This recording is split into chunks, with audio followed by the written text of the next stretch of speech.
Armageddon, the apocalypse, the end of the world. Predicted thousands of times, but in 1200 BC it actually happened, and no one saw it coming. Some of the greatest civilizations of the age were wiped out in a single generation. Everything comes crashing down. What happened at the end of the 13th century is still a mystery. This was the disaster recorded in Homer's Iliad and Odyssey and in the books of Joshua and Judges in the Old Testament. But what caused this epic destruction? Is it human? Is it Mother Nature? It is a debate that has raged for decades. But new archaeological evidence found among ancient ruins on mountaintops may finally shed light on the source of this ancient cataclysm.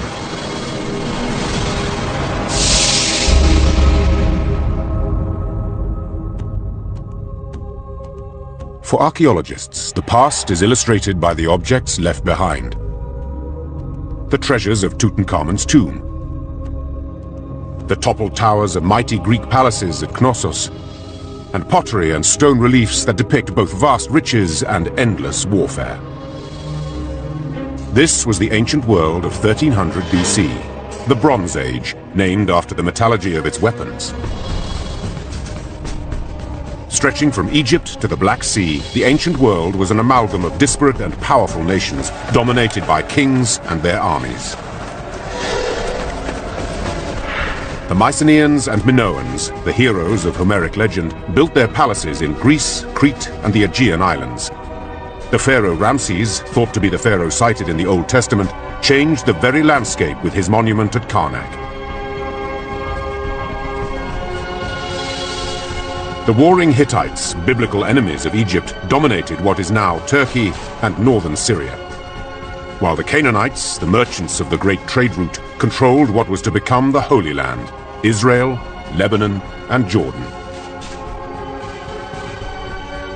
It was a patchwork of many kingdoms, leagues apart, distinct in design and culture. Yet when archaeologists first began excavating this territory in the 1930s, a disturbing pattern began to emerge. What we've got is a series of destructions. Most of the main cities, towns, palaces are destroyed for one reason or another. Evidence of destruction was widespread, and in nearly every instance, the period of the collapse was the same, the years surrounding 1200 BC. In this 50-year period, we've got at least 4 major civilizations that go down. Mycenaeans disappear, Minoans disappear, Hittites disappear, the Canaanites to a large extent disappear, and Egypt is so weakened that it's really never the same again. That's what's so amazing about this, is these are the biggest guys in the world, and they all bite the dust at about the same time, within a generation or two. The Ramessid period starts off very strong with some of the most spectacular building and just incredible wealth. And then there are little cracks in the whole fabric of the society. Economically, religion, you can just see things sort of going downhill. In the reign of Ramses III, there's tremendous inflation. We see the monuments become smaller in scale. We also see huge economic problems with the tax base of the country, because so much of the taxable land had been removed from the tax rolls. Many people believe that from this time, the Egyptians no longer have the great self-confidence they had before the gods. We see a whole new genre of petitions to the gods, these prayers asking for, please God, help me, which we never saw before this time.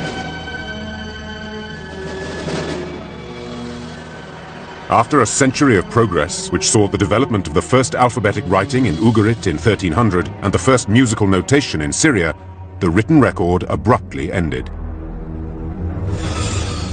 What followed has become known, ominously, as the Dark Age. The Dark Ages in the Aegean and Eastern Mediterranean have 2 connotations. One is, for the ancients, they lost most of the hallmarks of civilization. It's called that in part because civilization as we know it disappears for a couple of hundred years. They forget how to write in Greece. They forget how to do large buildings, massive architecture. And it takes 200 or 300 years to come up out of this. But it's also a dark period for us. Without written records, archaeologists were baffled by the evidence of mass migrations throughout the ancient world, all dating to around 1200 BC. On the island of Crete, tradesmen and merchants poured out of the coastal settlements and pushed inland to the mountainous lands worked by farmers and shepherds. In the North Isthmus, the area right behind me here, it appears that there was almost no settlement at all, or perhaps a small scattering of small villages in the Mycenaean period. The population is very thin. By the 12th century, the population grows considerably. But where this population is coming from and why exactly is not entirely clear. The destruction in the cities they left behind is mute testimony that this was no peaceful exodus. It can be very difficult to determine the cause of a destruction. When you're digging, it's pretty obvious something's been destroyed. You've got fire, you've got ash, you've got burnt wood, you've got skeletons. But what actually caused the destruction? The answer may not lie in the rubble of these palaces, but in the mountains high above them. One archaeologist has dedicated his life to following the clues, rediscovering the ancient pathways that lead up the sheer cliffs of the Aegean. It is here that he follows in the footsteps of the survivors, hoping at last to discover how and why their world collapsed. For decades it remained a mystery, the sudden collapse of the great coastal cities and palaces of the ancient world in 1200 BC. What could have caused it?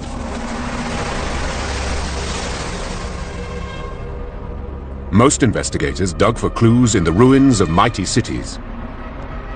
But the real evidence was to be found further inland, in the distant mountains and valleys of the Aegean islands, where humble farmers and shepherds once cultivated barley, lentils, and olives.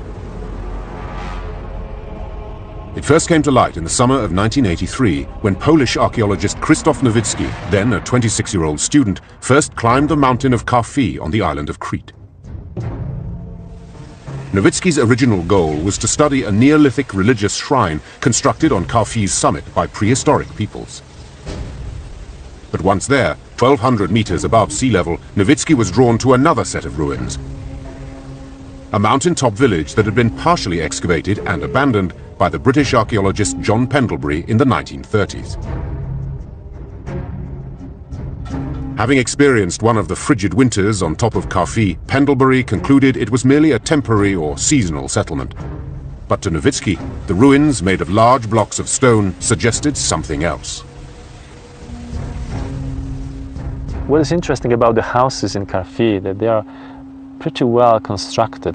This way of construction suggests that these people were prepared to live in this village for a long time, and that these were their permanent houses. By mapping out and reconstructing the settlement from the excavated footprint, Nowicki confirmed his suspicion. The excavation revealed at least 25 to 30 houses. At the moment, these remains are in a very bad state of preservation, but we still can trace the walls and we still can trace the rooms and particular individual houses. Karfi was a big village. It was not a small settlement. It was a village inhabited probably by 120 to 150 families, about 600 to 1,200 people. The reconstructed village, 1,100 meters above sea level, seemed strangely out of place. We should not expect a big village situated on this rock and on such altitude. Now we are sitting in the sun. There is probably 35 degrees. But if we came here in the winter, it is a very, very windy, very cold place. It is not very pleasant to live here. Why would there be a permanent settlement so far above the usual sites on the lower hillsides and plains? We have to ask why people move to these places, why people build their houses in the places difficult to climb up, why they decided to move their families to these houses, why they moved their entire economic system up to these places, to the high mountains. Though Pendlebury had thought it an earlier site, Nowitzki's carbon dating of pottery and other artifacts placed it squarely in the time of the Bronze Age catastrophe, 1200 BC. Before 1200 BC, we still have people living close to the sea, on the plains, in the valleys. Shortly before 1200 BC, we see that many of these low-situated places were either destroyed or abandoned. The inevitable question was, what would force these populations to move from the coasts to the mountains? Nowitzki returned to the historical and archaeological record, but could find no consensus as to what had caused such sudden and dramatic changes. There are all kinds of crazy theories out there to explain the end of the late Bronze Age. Comets, volcanoes, aliens, you name it, people have said it. But most hypotheses revolved around the ever-present threat of natural disaster. One of the main suggestions has been drought, that there was a major drought across the entire Aegean and Eastern Mediterranean, and perhaps even up to Europe, and that starts tribes migrating. The level of the water of the Mediterranean had dropped significantly at the end of the late Bronze Age. Another possibility was the devastating earthquakes that regularly jolt the region. We've got a number of sites in the Aegean and Eastern Mediterranean destroyed by earthquake within a 50-year span at the end of the late Bronze Age. Mycenae is destroyed by earthquake. Troy 6 is destroyed by earthquake. Ugarit may be destroyed by an earthquake. Megiddo in Israel may be destroyed by an earthquake. The problem with saying that a single earthquake destroyed all of these sites and brought the late Bronze Age to an end is that these sites are destroyed at different times during the 50-year period. Though the timing of the earthquakes differs, they could still be related. There is something that geophysicists today call an earthquake sequence or an earthquake storm, in which an earthquake will not relieve all of the stress in a fault, but will simply release part of the stress. And so the next part in the fault will go a year later, 10 years later, and then the fault unzips from east to west or west to east or north to south. And we eventually get what's called an earthquake sequence or an earthquake storm. And these last between 30 and 60 years. Many of the cities that are destroyed by earthquakes are either on a fault line or in a seismically active zone. In fact, if you lay a map of the sites that are destroyed at the end of the late Bronze Age by earthquake on top of a map of seismically active zones, they will correlate on very nearly a one-to-one basis. But the earthquake theory has always had its detractors. People recover from earthquakes fairly quickly. That's pretty much proven. Even repeated earthquakes. And to Nowitzki, no natural disaster could explain why a population should move to an even more precarious place. There's no way that people would move their village 1100 meters to the top of this rock. Why? Escaping from the earthquakes and living on the edge of the rock? We don't see the people running away from natural disasters. So it makes no sense. Nowitzki believes that these unlikely and inhospitable heights are a place of last resort, a defensible refuge designed to offer protection not from nature, but from a human enemy. I mean, there is no reason to live on the ledges, hanging above the gorge or on the rocky knolls, other than a real threat from some other people. If Nowitzki's theory about the Aegean apocalypse is correct, there should be dozens of refuge sites waiting to be discovered in the high mountains of Crete, hidden settlements unseen for generations. If he can find them, they could reveal details of a life and death struggle between the survivors who subsisted at these impossible heights and the enemy that drove them there.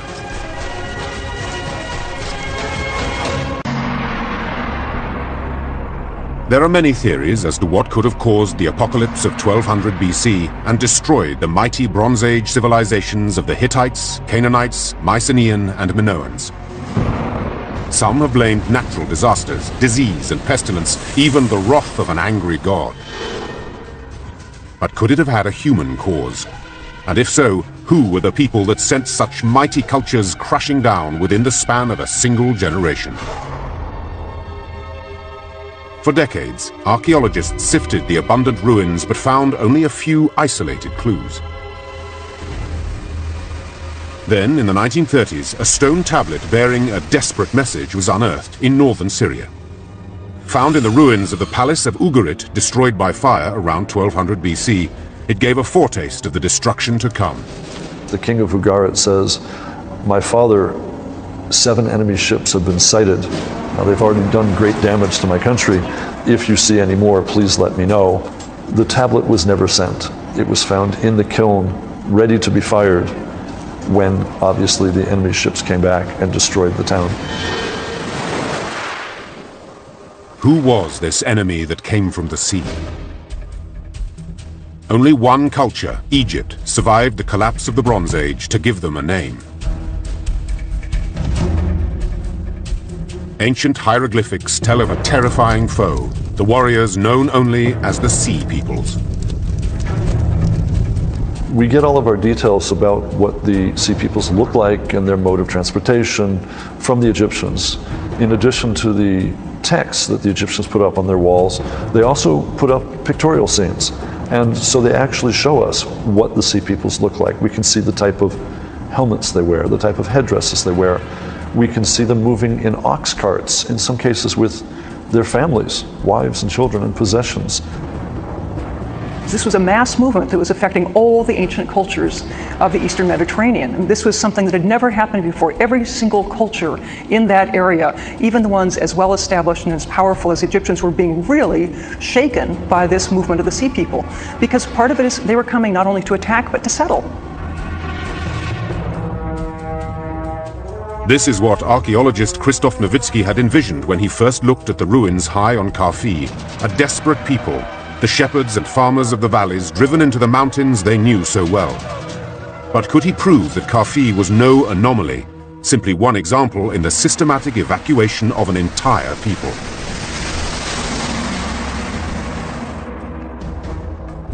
Nowicki has spent more than 20 years putting his theory to the test. Traveling alone, and with only the most minimal of supplies, he methodically scaled mountaintops so steep that he often had to cling to the cliff face or find ancient footholds carved into the rock to counter the treacherous, shifting beds of loose shale. And it is here, at these improbable heights, that he found what has been his greatest discovery, the mountaintop settlement of Katalimata. The site can only be reached by ascending an incline of loose stone, then clinging to an almost invisible path along the cliff face. In 1990, American archaeologist Donald Haggis accompanied him as a witness. This one is extraordinary. The site itself is built on these sharply formed precipitous limestone cliffs above the plain, and you have to get to it by climbing a scree slope and then entering the gorge from the outer face by a narrow entrance path. The artifacts found at the site reveal a people living on the edge. These simple country inlanders, shepherds and farmers by trade, would have had to move all their possessions one by one up these steep mountain trails. The old and the infirm would have had to have been carried, their dead buried in tombs carved out of the mountaintops. Livestock and crops in the valleys below could only be tended when conditions were safe enough.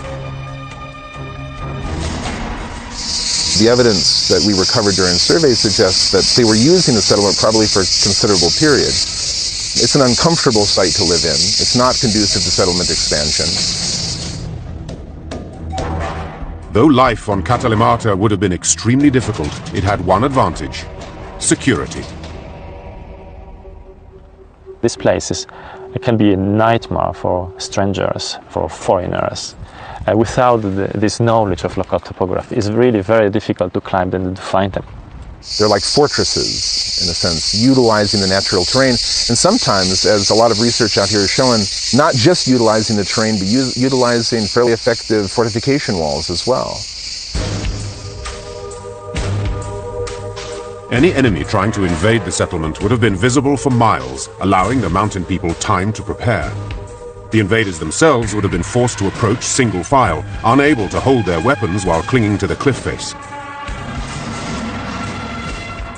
Even if they found a way, then it was very easy to stop them. Even a few men could stop a much stronger group of intruders, of enemies here on these narrow ledges.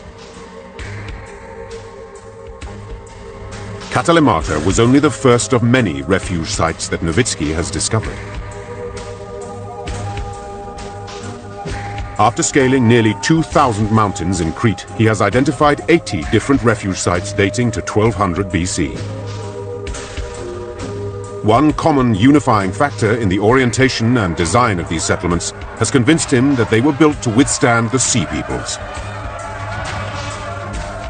How do we know that these people were afraid of the people coming from the sea and not that they were afraid of their neighbors? This can be done only by analyzing how these settlements were defended.